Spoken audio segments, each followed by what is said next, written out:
भगवान कृष्ण ने हमें समझाया है कि जीवन में धोखा एक परीक्षण है और हमें इसे स्वीकार करके आगे बढ़ना चाहिए। धोखा मिलने पर हमें अपने अंदर की शक्ति को पहचानने का मौका मिलता है। हमें अपने आप में सहानुभूति, संवेदनशीलता और सामर्थ्य की खोज करनी चाहिए। हमें यह जानने का समय मिलता है कि हम कितने मजबूत हैं और कितने कुशल हैं।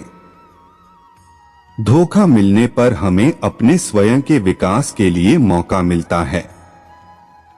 हमें अपने विचारों, विश्वासों और कौशल को समीक्षा करने का अवसर मिलता है और हमें उन्हें सुधारने का संदेश मिलता है।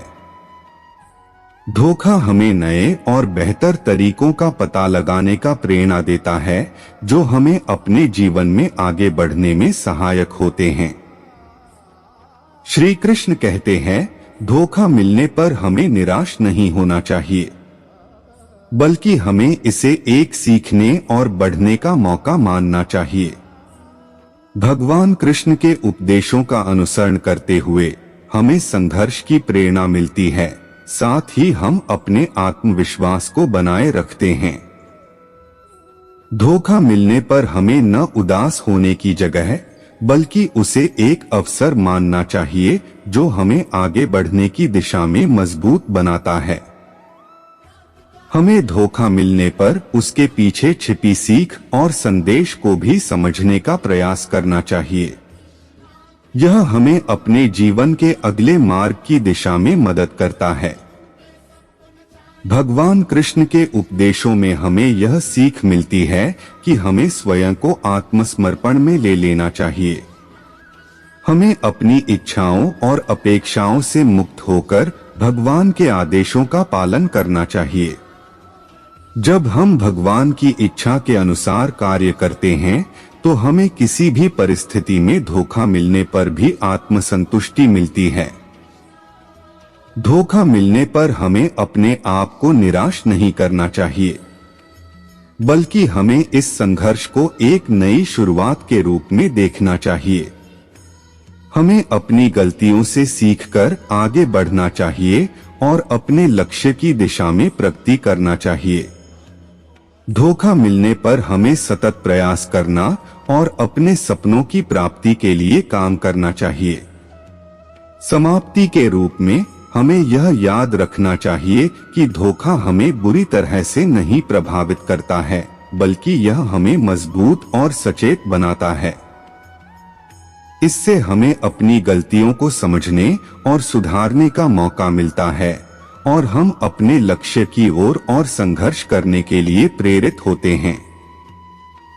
इसलिए हमें धोखा मिलने पर निराश नहीं होना चाहिए, बल्कि हमें यह अवसर बनाना चाहिए कि हम अपने अधिकारी बने और अपने सपनों को प्राप्त करें।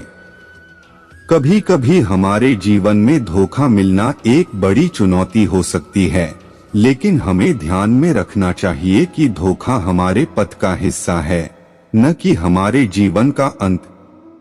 यह हमें सामर्थ्य और सहानुभूति की ओर बढ़ने का मौका देता है।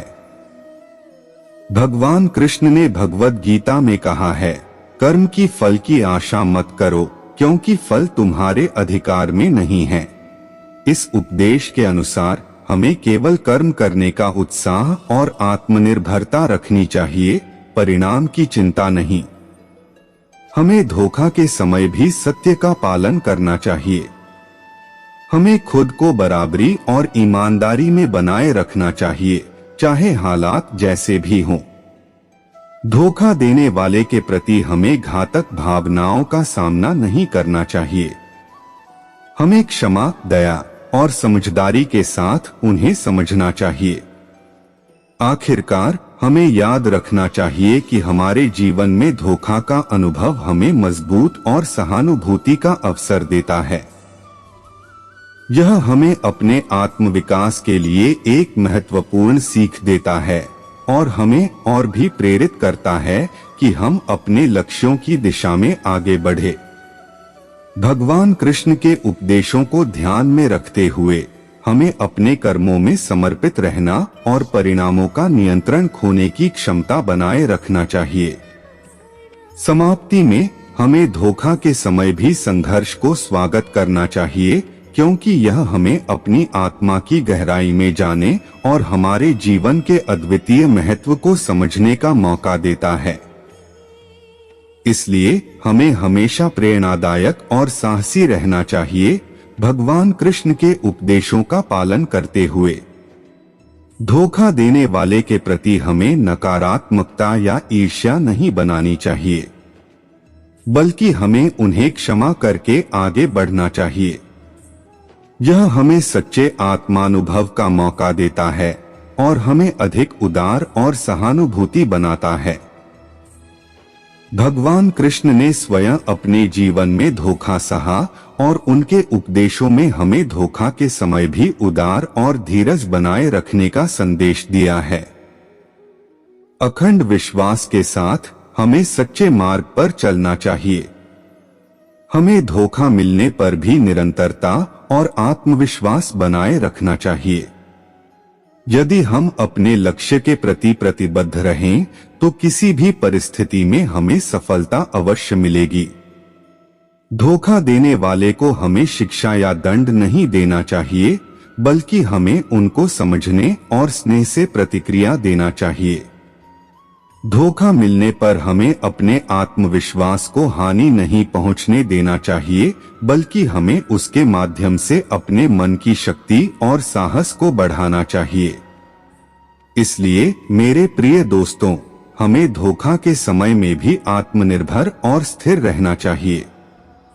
हमें अपने कार्यों में समर्थ होना चाहिए और परिस्थितियों को आत्मविश्वास से मुकाबला करना चाहिए। धोखा देने वाले की स्थिति समझना और उसके साथ उदार और समझदारी से बर्ताव करना हमारी महानता का प्रमाण होता है। किसी को देने वाला हमेशा नहीं होता, लेकिन हमारी प्रतिक्रिया हमारे आत्मसमर्पण और साहस को प्रकट करती है। हमें यह याद रखना चाहिए कि जीवन एक अनंत संघर्ष है और हर धोखा हमें एक नई सीख और स्थिति के लिए तैयार करता है। अतः हमें अपनी सोच को सकारात्मक बनाए रखना चाहिए और धोखा देने वाले को माफ करके आगे बढ़ना चाहिए। अंत में, धोखा देने वाले के प्रति हमें दुख की अनुभूति हो सकती है, लेकिन हमें उन्हें क्षमा करना और आगे बढ़ने का साहस दिखाना चाहिए। इस संघर्ष के माध्यम से हम अपने आत्मसमर्पण और सहनशीलता को विकसित करते हैं, जो हमें अपने लक्ष्यों की प्राप्ति में सहायक सिद्ध होता है। इसलिए धोखा देने वाले के प्रति हमें न केवल क्षमा करनी चाहिए, बल्कि उनसे सीखना और अपने जीवन को स्वीकार करने का तरीका सीखना चाहिए। आखिरकार भगवान कृष्ण के उपदेश हमें यह सिखाते हैं कि धोखा और संघर्ष हमारे जीवन के अभिन्न हिस्से हैं और हमें इन्हें साहस और संयम से सामना करना चाहिए। जीवन के हर मोड़ पर हमें अपने लक्ष्य के प्रति प्रतिबद्ध रहना चाहिए और धैर्य और आत्मविश्वास से आगे बढ़ना चाहिए। मिलना एक प्राकृतिक प्रक्रिया है और हर धोखा हमें एक नई सीख देता है। हमें यह समझना चाहिए कि धोखा केवल हमें नुकसान पहुंचाता है जब हम उसे अपने जीवन का महत्वपूर्ण हिस्सा बनाते हैं। भगवान कृष्ण के उपदेशों का अध्ययन करते समय हमें समझ में आता है कि उन्होंने हमें सच्चे स्वाधीनता के मार्ग पर चलने का संदेश दिया है। हमें अपने जीवन को उसी प्रकार जीना चाहिए जैसा कि हमें स्वार्थहीन चाहिए, और हमें धोखा मिलने पर भी अपने मार्ग से हटने का हक नहीं देना चाहिए। धोखा मिलने पर हमें साहस और संघर्ष के रास्ते पर चलना चाहिए। हमें यह समझना चाहिए कि जीवन में धोखा और असफलता के मौके हमें बड़े बनाते हैं और हमें उन्हें बढ़ावा देने का मौका देते हैं। समाप्ति के रूप में हमें यह ध्यान में रखना चाहिए कि धोखा हमें उस स्थिति में ले जाता है जहां हमारी आत्मा की अनुभूति होती है। हमें यह समझना चाहिए कि धोखा एक साधारण घटना है जो हर किसी के साथ होती है और हमें इसे एक अवसर मानकर उससे सीखना चाहिए। आखिरकार हमें यह याद रखना चाहिए कि भगवान कृष्ण हमें हर समय उत्तरदायी बनाते हैं और हमें धोखा के समय भी अधिक धैर्य और सहानुभूति दिखानी चाहिए। इसके रूप में हम उनके उपदेशों को अपने जीवन में लागू करके एक सकारात्मक और प्रेरणादायक उदाहरण स्थापित कर सकते हैं। मिलना एक आवाज है, एक पथ है जो हमें अपने आप को पुनः खोजने का अवसर देता है। यह हमें नई दिशा की ओर ले जाता है और हमें अपने जीवन के मूल्यों को पुनः समझने का मौका देता है। इस संघर्ष के माध्यम से हम अपनी आत्मा को परीक्षण करते हैं और अपने सबसे महत्वपूर्ण मूल्यों और प्राथमिकताओं को पुनः समझते हैं। भगवान कृष्ण ने अपने जीवन में कई बार धोखा खाया, लेकिन उन्होंने कभी अपनी मान्यताओं से हार नहीं मानी। उन्होंने हमें यह सिखाया कि हमें संघर्ष को स्वीकार करना चाहिए और अपने लक्ष्य की दिशा में अग्रसर होने के लिए समर्थ रहना चाहिए। धोखा देने वाले व्यक्ति की आलोचना करने के बजाय हमें अपने जीवन को सकारात्मक दिशा में आगे बढ़ाना चाहिए। हमें अपने आत्मसमर्थन को बढ़ाने और स्वीकार करने की क्षमता विकसित करनी चाहिए। संघर्ष के समय में हमें आत्मसंज्ञान की आवश्यकता होती है। हमें अपने वास्तविक धन्यवाद को पहचानना चाहिए और हमें यह याद रखना चाहिए कि हमारे पास हमेशा से ही कुछ होता है जिसके लिए हम आभारी हो सकते हैं। संघर्ष के समय में हमें अपने आसपास के समर्थन और सहायता को स्वीकार करना चाहिए। हमें यह याद रखना चाहिए कि हम अकेले नहीं हैं और हमें हमेशा अपने पास समर्थन और सहायता की तलाश में होना चाहिए। धोखा खाने के बाद हमें आगे बढ़ने के लिए तैयार होना चाहिए। हमें अपने आत्मसंवेदन को मजबूत करने की आवश्यकता होती है और हमें अपने लक्ष्य की दिशा में अग्रसर होने के लिए प्रतिबद्ध रहना चाहिए। धोखा खाने के बाद हमें आत्मसंज्ञान और स्वीकार करने की क्षमता विकसित करनी चाहिए। हमें यह याद रखना चाहिए कि हमें हमेशा अपने आप को समाधान और संघर्ष के माध्यम से पुनः खोजना होगा। आखिरकार हमें यह याद रखना चाहिए कि धोखा खाना हमारे लिए एक सीखने का मौका है। हमें अपने आत्मसंवेदन को मजबूत करना है और हमें हमेशा अपने लक्ष्य की ओर आकर्षण होना चाहिए। जब कोई हमें धोखा देता है, यह हमारे लिए एक बड़ा चुनौतीपूर्ण समय होता है। इस समय पर हमें अपनी आत्मा को संभालने और आगे बढ़ने की ताकत चाहिए। हमें याद रखना चाहिए कि हर धोखा एक सीखने और प्रगति का मौका हो सकता है। जीवन के इस मार्ग पर भगवान कृष्ण के उपदेश हमें मार्गदर्शन करते हैं। चलिए हम एक मोटिवेशनल स्पीच में बात करते हैं, जहां हम भगवान कृष्ण के उपदेश को समझेंगे और कैसे हम अपने जीवन में उन्हें लागू कर सकते हैं। श्री कृष्ण कहते हैं कि धोखा और निराशा जीवन के एक हिस्से हैं। कभी कभी हमें यह महसूस होता है कि हमारी सभी आशाएं और सपने टूट चुके हैं, लेकिन यहाँ पर हमें ध्यान देना चाहिए कि यह संघर्ष हमें मजबूत बनाता है। भगवान कृष्ण ने भगवद गीता में इसी संघर्ष को समझाया है।